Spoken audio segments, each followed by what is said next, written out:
қалайсыздар? Ел аман тыныш болсын. Бүгінгі арайлап атқан Алла берген ақтаңа жақсылыққа, нәсібеге, берекеге, ырысқа толы болсын.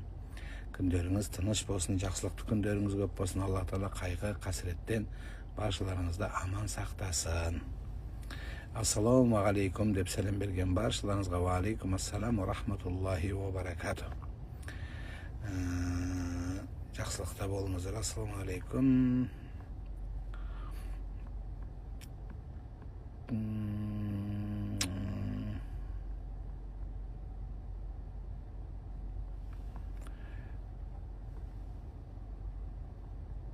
Сіз айтқан соң суреттерді алып тастадым дейді тұрсыз.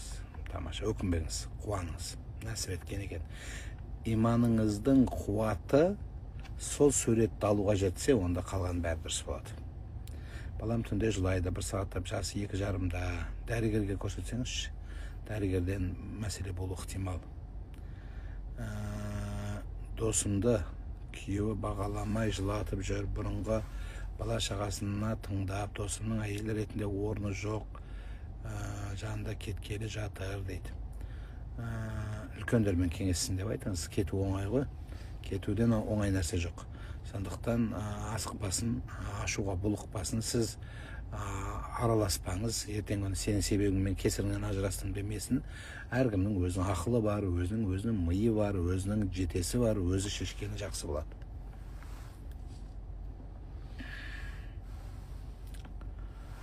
Қайылтаң аға, желде қызу талға түсіп жатқанға не дейсіз? Әншілерге қарсы дейді. Енді әлбетте оны баяғыдан айтып жүрмін ғой. Өнер, біз дініміз өнерге қарсы емес. Өкінішке орай, санасы кең емес, ой өрісі тар адамдардың өнерге қарсы шығып, мейлі өнердің қай түріне болса да қарсы шығып, ұлттың болмысымызға тиісіп жүрген радикалдар өте тола. Ол обязательно жаңа сақалы бар, сақалы болмау шарт емес. Көп адамдар осы ұлттық болмысымызға, өнерімізге, тіл өнеріне, мәдениетімізге тиісіп жүргендер бар. Оның алдыңын артын бәрін көріп жүрсіздер. Сондықтан айтамыз, неге мемлекетіміз бұны қолға алып, куәлік беріп, ресми түсінігі бар, ойы бар адамдарды ғана уағыз айтуға шақырып жатыр? Неге? Өйткені уағыздың өзін абайлап, уағыз айтқан осы екен деп, бәрің өлесіңдер деп шайтанға теңеді, домбыраны басқаға теңеді, әбүйірлі ұятты жерге теңеді. Енді неңіз қалды? Енді малға теңеді, ұрғашы деді, сонымен не қалды? Енді кейбір елдерде қолданатын шығар, ана тілде ұрғашы деген сөз. Бірақ біздің ол малға тиесілі сөз. Адамды олай айтпайды. Керек десеңіздер, мен қатын деген сөз туралысында да көп жыл бұрын айтқан бұл туралы. Сондықтан кімді не тыңдау керек, не істеу керек, әркімнің өзіне. Бұған тиісті біздің құзырлы мекемелер жұмыс істеп жатыр. Байбалам салған ештеңе жоқ. Жаңылмасам, 1-2 баппенен арандату бойынша қылмыстық іс қозғалады, сөзсіз. Сондықтан уағыз айтқан осы екен деп, барлық жерде өлесің, бүйтесің дегеннің өзі дұрыс емес. Әр нәрсенің өзінің орны болады. Өзі даналық жоқ қазір. Көп уағыз айтқыш адамдарда даналық жоқ. Даналық деген не? Даналық деген білім емес. Сол білімді қай жерде, кімге, не айту керек екен, әлеуметтік желіге, жалпы мына телефонға не айтылу керек екен ойлануы, сол даналық болып табылады. Сондықтан елім, айналайын халқым, сақ болу керек. Тыңдаған осы екен деп көрінген жерде. Одан кейін әлеуметтік желідегі, жаңылмасам, Астана қаласының дін істер басқармасы мына подкасттарға да қатысты айтылды. Подкасттарда сұхбат алған кезде діни белгі беретін болса, сіздің сұхбатыңыз, сөйлеген сөзіңіздің өзінде сізге әкімшілік құқық бұзушылық туралы хаттама толтырылуы ықтимал. Ұлым 1 жас 4 айда жүріп кетті. Тұсау кесу кеш емес ба дейді. Жүріп кеткен балаға керек жоқ. Енді дұға қылу ғой, болады, армын жасап қойсаңыз. Анамыз қайтыс болғаны 8 күн болды. Ағамыздың қызы осы айдың 15-іне ұзатамыз деген еді. Сол қызы ұстамайды, жаман ырым дейді. Біз қыздары анамыздың 40 күндігін асын өтсін десек дейді. Ұзатыңыздар, ұзатқанда тұрған ештеңке жоқ. Барлықтарыңызда бармай қоймай, барыңыздар, қуаныш ол. Енді дүниеден өткен адамның қызметін жасадыңыздар, жыладыңыздар, шығарып салдыңыздар. Енді өлген артынан ешкім өлмейді, өмір жалғасады, өмірдің Құдайдың қойған заңдылығы. Сондықтан барып қатынасып, ол әулетке жақсылық тілеп қойыңыз. Оған бару керек.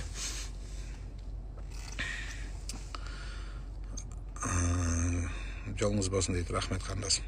Ұлдарымызды сүндеттеді, Құдай тамағын әлі қай кезде береді, бірден беру міндетті ме, әлде жаңа үйім 2 айда киім бітеді, сол жаңа үйіме берсем кеш емес пе дейді. Кеш емес, қайта жақсы болады, жазылып қалады, тартылып шырамдардың бәрі кетіп жақсы болып қалады.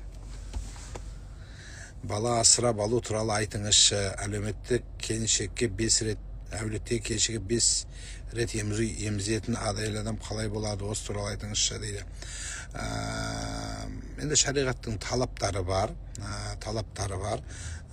Баланы әулетке сіңіру үшін, адамдық неке махрамдық түсу үшін айтылған мәселе. Ол ұзақ тақырып. Айтқан мен интернетте бар ол. Сүндетке отырғызудың нақты уақыты бар ма, тақ жас, жұп жас деген орынды ма? Енді орынсыз деп айтамайын, бірақ сауаптырақ. Мүмкіншілік болса солай істеген жақсырақ. Яғни 3 жас. Енді ең кешіккен жасы қазір уақытта 5 жас, 7 жас қалдыру өте кеш. Енді баланың кішкене бір ауытқуында, өсуінде, дамуында бір сәл кемістік болса, онда жарай береді. 7 жаста. Ал енді мүлде ауру бала болатын болса, мысалы ерекше бала деп қоямыз ғой, немесе ауырып жүрген бала болса, денсаулығында бір мәселе болса, онда кейінірек те сүндетті, мүлде сүндермей деп қойса да болады. Ауру баланы онсыз да қинаудың керегі жоқ. 2 балама да азан шақырылмады, қазір де шақырсақ бола ма? 6 жас, 4 жас, жоқ, керек жоқ. Күйеуім көп ашуланады, қарны аш деген сөз, көбірек тамақ бер оған. Семіз адам ашуланамай қалады, салмағы ауыр болады. Күйеуімде депрессия. Өз бала немерелеріме дем салғанда қандай сүре оқуға керек? Әйел адаммын, қандай амал жасауым керек? Дәретіңізді алып, қолыңызды басына қойып, аятыл күрсі, фатиха, білген сүреңізді оқыңызсын, үрлеп қойыңыз.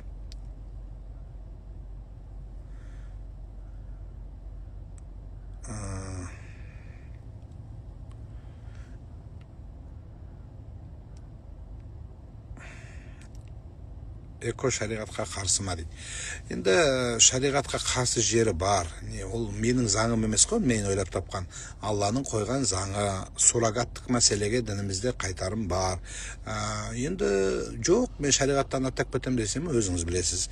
Бірақ шариғатта бала табиғи жолмен көтере алмаса, табиғи жолмен некелілер көтере алмаса, онда дәрігердің көмегіне жүгіну арқылы, эко арқылы, яғни бала көтеріледі, бірақ сенімді дәрігер болу керек, одан екеуінің де ұрғалыну керек, яғни 3-ші адам араласпау керек. Сонда мәселе жоқ, бұл медицина дейді. Ал енді суррогаттыққа белсіз еркекке және бедеу әйелдің мәселесінде шариғат бұл жерде қатты тұрады. Музыка сонымен не болды, халал ма, харам ба? Айттық қой, енді ол туралы Абай атаңыз жауап берген, құлақтан кірген әсем, құлақтан кіріп бойдалар, әсем әммен тәтті көңілге жақсы ойсалар, әнді сүйсең менше сүй дейді Абай атаң. Сондықтан Абай атамыз сүйсе, неге біз қазақпа сүймеске? Неге біз арабтың мелодиясын тыңдауымыз керек та, сыбызғысын немесе жаңағы кәрнайын, сарнайын, неге біздің өзіміздің ұлттық құндылығымыз болмау керек? Және әр халықтың өзінің құндылығы сақталу керек. Қырғыздың қомызы, өзіне тән музыкалық аспаптары, ол дінді оған апарып жамап, дінді бұған жамаудың ешқандай қажеті жоқ. Мәдениет болу керек. Қай мәдениет болса да, сурет салу мәдениетінде қолдаймын. Неге? Өйткені біздің балаларымыз сурет салу, кішкентай балаларымыздың моторикасы дамып сурет салады.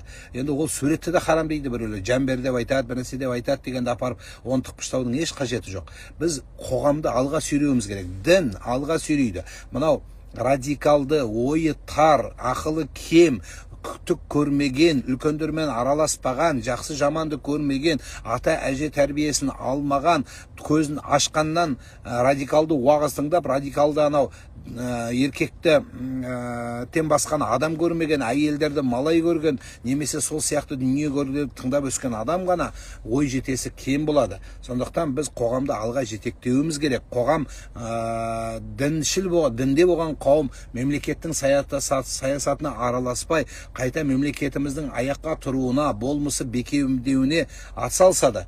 Тұрып алып тұрып, енді қызық, сондай музыка жерге барып та адам уағыз айта ма? Адам қатыра деген ғой.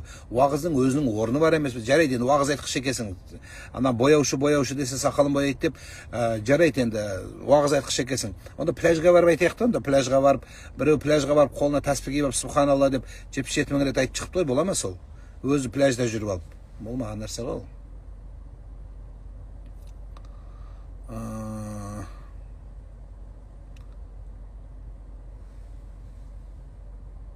Туысқандар ауылдан 25 май күні келген дейді. 5-6 адам әлі кетпеді дейді. Кетпейді. Қазақ, Қырғыз, Орта Азия халқы өте меймандос халық. Наған кетесің, қашан кетесің, вообще кетесіңдер ма, наверное кетпейсіңдер ма деп сұрамайды.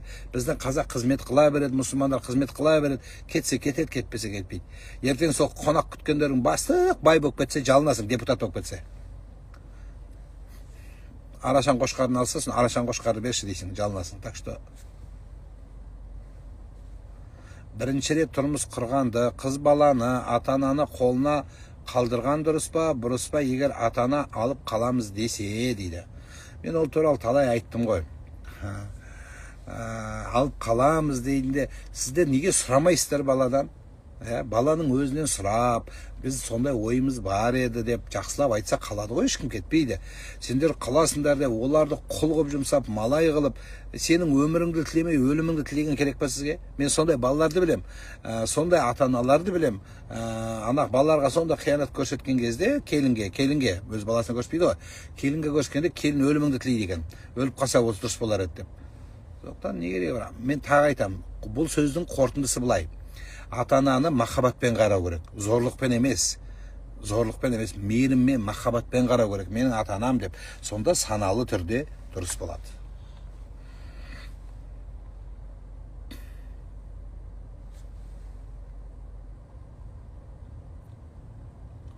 Бір жарым жас осы августта сүндет төсек бола ма ұлымды? Дәрігермен кеңесіңіз.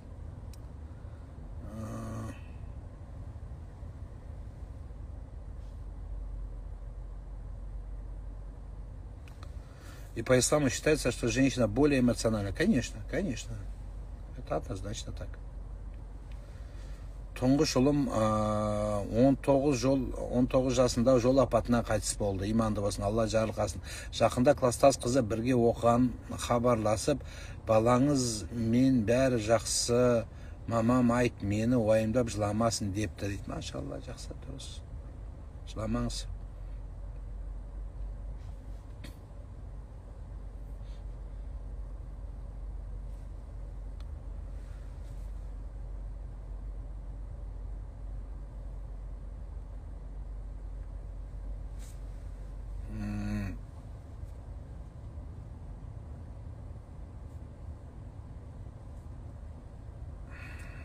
Менің де енем мені жаман көріп сыйдырмап еді. 11 жыл болды тұрып жатырмын. Қазір психически ауру болып қалды. Bir бауыры жоқ. Өзім қарап жатырмын. Өлім деген өлейін деп жатыр. Өзім қарап жатырмын, төсекте жатады уже дейді. Біріншіден табаламаңыз. Екіншіден маған осылай істегенің үшін Құдайдың жазасы деп есептемеңіз. Үшіншіден, мүмкіншілігіңіз бар кезде қараңыз. Сіздің алдыңызда қандай өмір күтіп тұрғанын Құдай біледі. Сондықтан жақсылық жасаңыз, міндет қылмаңыз, Құдайдың сізге берер жақсылығы мол болсын жаным. Павлодарға қашан келесіз? Бұйырса барамыз. Қайырлы таң інім, амансыз ба дейді. Аманбыз, шүкір, рахмет. 12-13 жасар екі ұлымды Құранды қалай қызықтырып жаттатсам болады? Тегі жаттағылары келмейді. Не істеуге болады? Құранды жаттау, ал жаттады ал, не шығады? Ал жаттады Құранды. Құранды жаттау емес, Құранмен өмір сүруге шақырыңыз. Құран жаттанды ол мелодия емес қой. Қазір Құран жаттанды өлең болып қалды. Білесіз ба? Кім жақсы оқиды екен, анау қари дауысы күшті екен, мына қаридің дауысы күшті екен, анау басыңды айландырып оқиды екен. Жоқ, Құран өмірге кірсін. Құранды өмірдің болмысына айландыруымыз керек. Сонда ғана пайда болады. Тұрып, анау оқиды, мынау оқиды. Ол тек қана аспенен адам өлген кезде оқитын нәрсеге айланып бара жатыр. Бұл дұрыс емес. Сіз Құраннан тәрбие, ұлағат, елін сүю, жерін сүю, тілін сүю. Міне осы Құран сол. Сонда бабаларымыз қари болмаса не? Қазаққа еңбегі сіңбей ме не? Құдайға жақпай ма не? Жоқ, олай түсінбеңіздер. Аға қайным ұрып тыныштық бермейді, күйеуім қорғай алмайды, не істесем болады? Неге жазып алу керек? Видеоға жазып ал да, соны полицияға салып жібер, болды.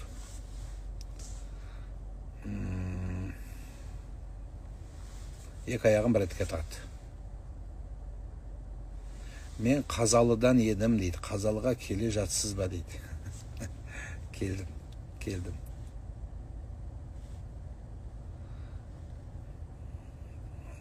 Қайырлы таң, күйеуіме темекіні қалай қойдырсам болады? Дұға үйрет. Көп дұғаларды үйрет. Жақсы сөздерді үйрет. Субханалла, альхамдулилля деп үйрет. Содан кейін темекі шегіп тұрады, альхамдулилля дейді. Мен не айтып тұрмын деп сонымен қойып кетеді.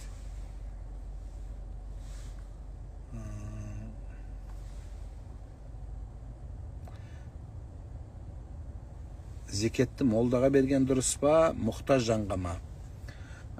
Екеуіне бөліп беріңіз.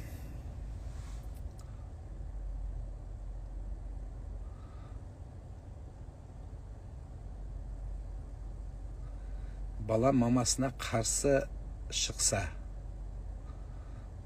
қайда отырсыз дейді. Бір кісінің көлігінде отырмын.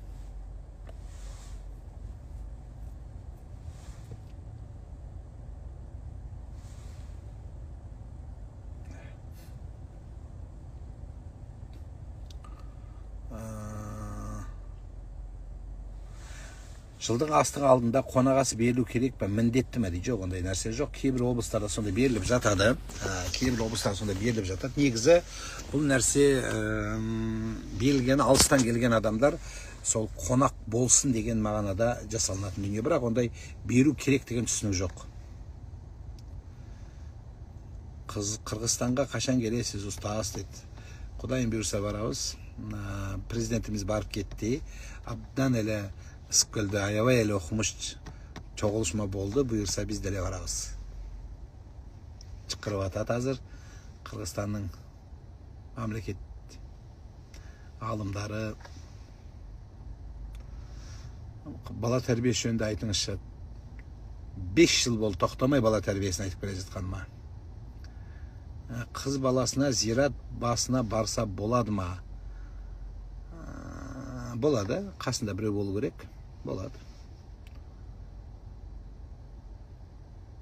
Атанаң жынды болса байлап бақ дегенді түсіндірсеңіз дейді.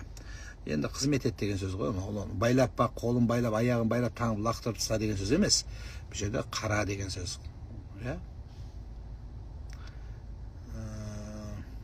Көп басылып қалатын болыппын.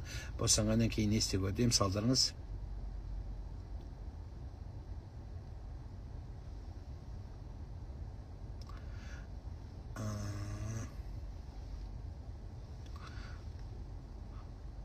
Жолдасы орамал тағуыма қарсы не істеуге болады? Әдемі қылып тағыңыз күйеуіңіздің алдында. Вообще күйеудің алдына тақпай қойсаң да болады.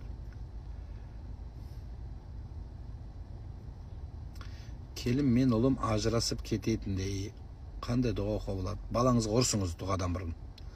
Бірінші дұға қыласың, бірақ ұрс. Балаңыз келінге емес, балаңа ұрс. Осыдан осы келінмен ажырассаң да, мен сенің балаң деп есептемеймін де. Біздер не істейміз? Біз бала жағына тұрамыз. Содан келін дұшпан болады да, содан келін кетіп тынады. Сізге келін керек па? Балаңыздығы дұрыс болса да дұрыс емес деп айтыңыз. Келін жағына өтіңіз. Сол кезде балаңыз успокойтады. Осыдан жіберші осы келінді. Араласпай мені, келінмен мен кетем де. Содан келініңіз де сіздің жүрегіңіз сізге деген мейірімі болады. Болар болып, бәрден жамандап болғаннан әлбетте кетеді.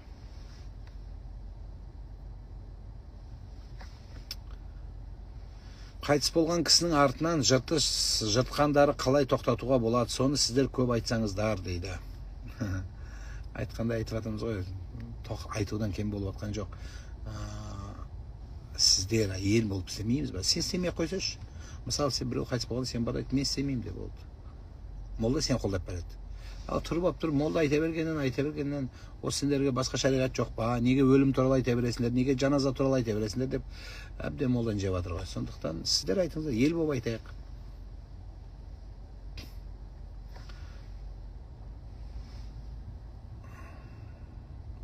Атам менімен алысады, сенің міндетің, сен келінсің, түк жасамайсың дейді. Сіздікі дұрыс та, көп болады деп. Үндемеген үйдей бәледен құтылады. Енді жасы 60-қа келген, 70-ке келген кісімен сен алысып түзетесің бе жаным? Сіздікі дұрыс деп қой, немесе үндемей ақ қой болды. Не деген кеп тұр енді сонымен? Не деген кеп тұр деп төбелесіп кетіп жүрмей, атаңмен расына шығып, екеуің рингқа шығып болмайды. Соның баласын ұрып қояды сені жабылып. Сен үйің алыс, пока жеткеншті Қазалға қош келдіңіз дейді. Әмейін. Танып тұрсыз ба?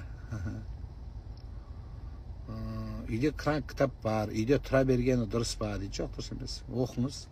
Оқыңыз. Тұра бергеннен пайда жоқ.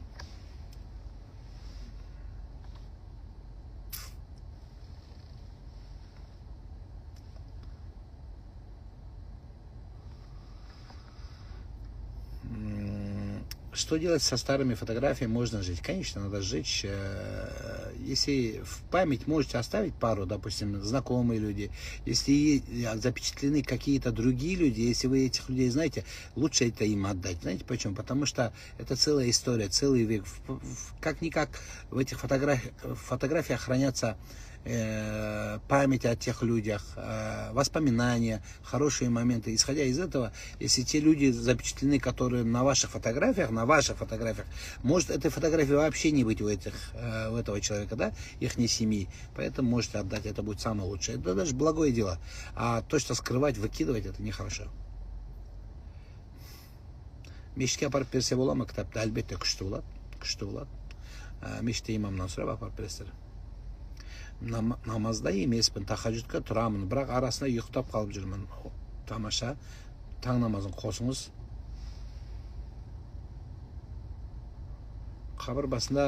Қабырғасынан тиын тастап кетіпті. Ол не үшін тастаған? Сондай ырым бар. Ар өткен бер өткен сол садақаны алып, Құран оқып шығады деп. Құран оқып қоя ма деп.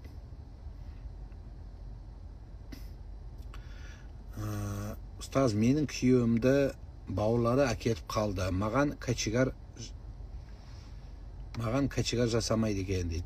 Қатын жолда бала белді дейді ағасы. Не істейін дейді. Байымен сөйлес, қайтасың ба де? Қайтты оған. Ағалар алып кетсін, сен қайтып алып келді. Сонымен екі ортада өмір өтіп қалады, құда қаласа. Кішкене шыдасаң, ар жүріп, бер жүріп өзі. Келіп кетіп, ана бір жаман қатындар сияқты күйеуің келіп кетіп үйреніп қалады. Сонымен сен жақта қалып қалады, сөйт. Ағалар алып кетсе, мен сені жақсы көремін, сен өмір сүремеймін де қайталып ал. Ерегіспей қойларға. Кет қалма сенде. Бір сұрағым бар еді дейді. 2014 және 15 жылдары жерленген балаларымның қабіріне қатысты мәселе мазалап жүр. Ұлым жерленген жері қазір жол болып кеткен дейді. Ал қызым жерленген жерге, адамның үстін басуға болмайды. Егер ол кәдімгі үлкен трасса болып кетсе, онда бір бөлек. Бәрібір сүйегін алып тастаған жақсы болады, мүмкіншілік болса. Адамның үстіне теп өлген зираттардың үстінен жол қазу керек деген біздің қазақ табиғатына келмейді ол. Бізде жер жеткілікті. Құранға түскем жоқ, ежелеп уақиға ясинді оқимын, бола ма? Сен үлкен молда екенсің, кәтта молда екенсің. Оқи бер солай. Жекеңізді оқисыз ба, қиын жағдай болып тұрғаны? Кеште оқимын.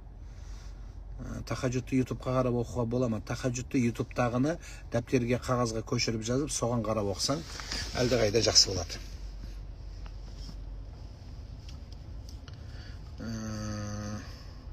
Қайда жүрсіз? Астанада жауын ғой дейді. Мен басқа жақта жүрмін. 40 күнде алынған шашын не істеуге болады? Көміп тастаңыз. Зікірді ютубқа қайталап оқуға бола ма? Болады, күшті болады.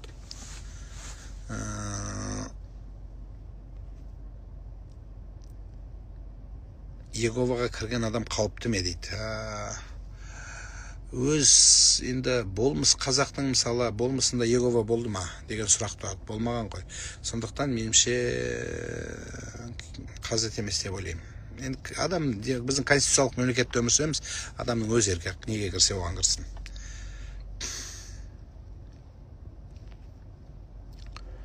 Ту аға, бүгін не асығып отырсыз, не көңіл күйіңіз жоқ, қысқа қайырып. Телефонды қолыма бірінші рет ұстап отырмын, сенесіздер ме? Бір кісінің ағамыздың көлігінде бірінші рет осы қанша жылдан бері көлікте шығып көрмеген екенмін, тікелейге сұрақтарға жауап беріп, сол қолым бір жағы шаршап, бір жағы бір пайдалы болсын деп, бір кісіні күтіп отыр едім. Сол күтіп отырғанда бір пайдалы болсын деп шыққаным ғой. Йогада мантра айтқан дұрыс па? Дұрыс емес. Йоганың өзі гимнастикасында проблема жоқ. Созылу, ода тұрған ештеңе жоқ. Ал йоганың мантралары харам. Біз айта алмаймыз оларды. Ассалаумағалейкум. Құнут дұғасын жаттауға қиналып атырман, қайтсек жеңіл болады. Құнут дұғасын қағазға жазып аласыз да, тамақ ішкеннің алдында оқисыз. Құнут дұға тек қана өтірік ажып оқылмайды. Құнут дұғасы дұғалардың патологы. Ана үйімді қалай сатам дегендер бар ғой, құнут дұғасын оқыңыз. Балам жақсы болсын десеңіз, құнут дұғасын оқыңыз. Өзімнің өмірім жақсы болсын десеңіз, құнут дұғасын оқыңыз. Жол жүрердің алдында құнут дұғасын оқыңыз. Енді туалетке кірген алдында да оқыса болады, бірақ ұзақтау оқығанда бұтыңа жіберіп қоюыңыз мүмкін. Сондықтан басқа жердің бәрін оқи беріңіз.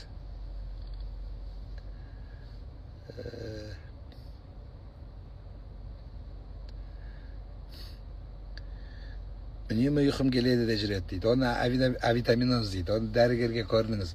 Барып анализ өткізіңіз. Анализіңіздің бәрін жинаңыз, ЭКГ-ға түсіңіз, томографияға түсіңіз да, оны аласыз да, докторға апарып, бәрі готовый апарып бересіз. Доктор оқиды да сізде қандай проблема барын айтады жаным. Қазалға барсақ, сізбен кездесуге бола ма қазір? Болады, сағат 10-да ма өмірде ме кездесуіміз бар? Келіңіз.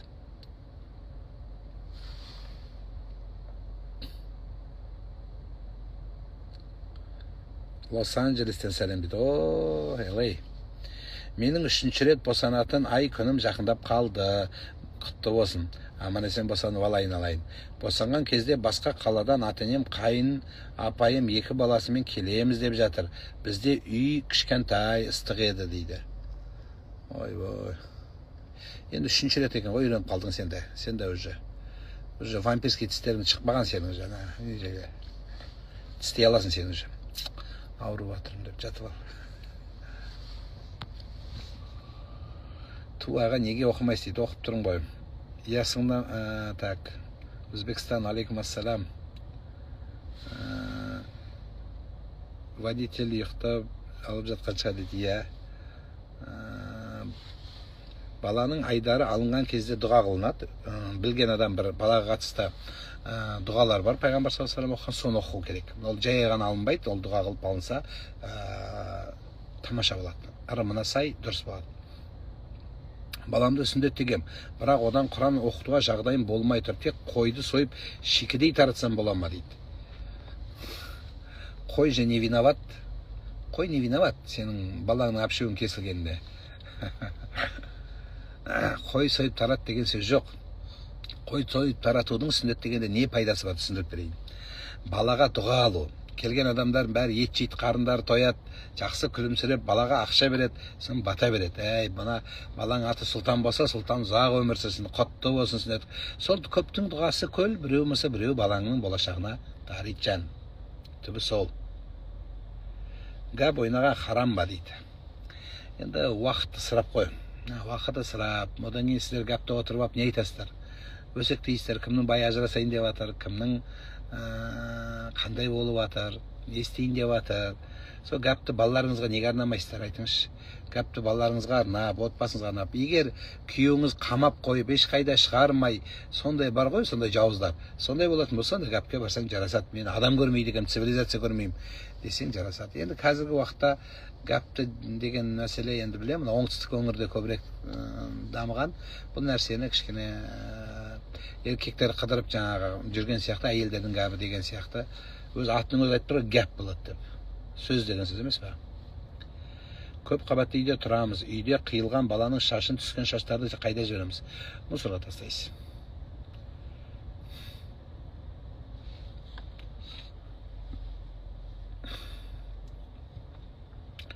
Тойда тоз сөйлеген тамадаға ойыңыз. Тамада өйтіп айтпайды ғой, наоборот, сіз өзіңіз не қателесіп жазып жатырсыз. Тамада ол той наоборот болса екен дейді. Оның мәні ол. Сондықтан, енді ана сөйлеген адам туралы айттым мен жаңа.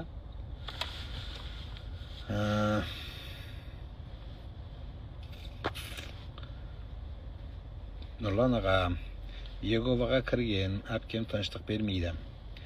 Туған әпкем, охо, анама келіндер жамандап қарсы қояды. Сосын анам келіндерді жек көріп жүреді дейді. Оған ескерту керек.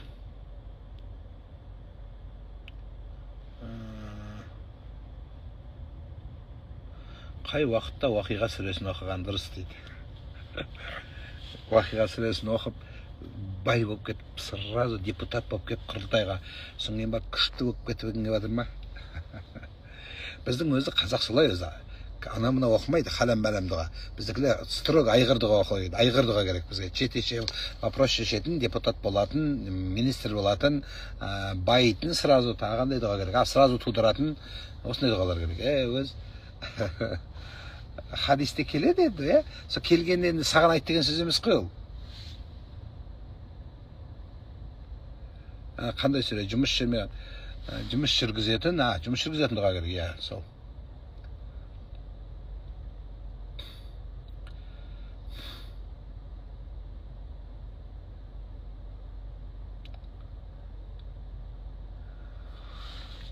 Қазағым-ай.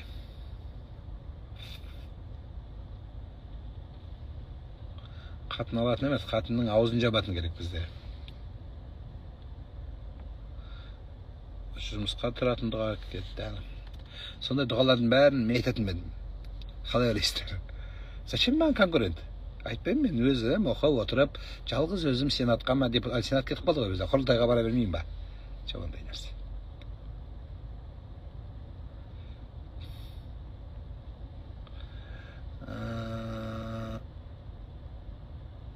Саламатсыз ба? Босанғалы бастарылып қала беремін. Бұрын мүлде басталмаған. Не істейді?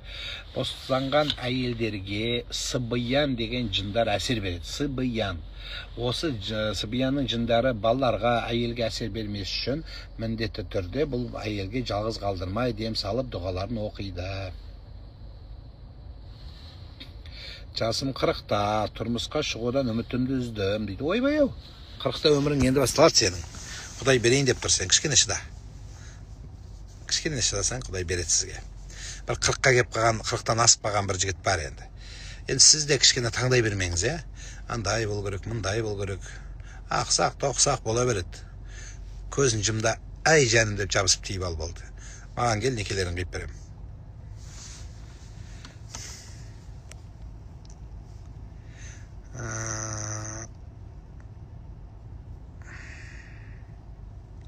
Өзім балаларыма дем салсам болам, өзің самағаны кім салады? Біз молдаға басқа барамыз. Жоқ, молдаға да барасыз, егер өзіндікі жүрмей баратса. Сіз өздеріңіз салыңыздар, Күйеуім көп өтірік сөйлейді, жауапкершілігі алмайды, 4 бала шағамыз бар дейді. 4 баладан кейін есіңе түсті ме осы нәрсе? Күйеуің жауапкершілік алмағаны, енді поздно енді. Енді поздно жаным, ол күйеуің жамандамай-ақ қой, енді болды. 4 бала туып біткеннен кейін несін айтасың жаным?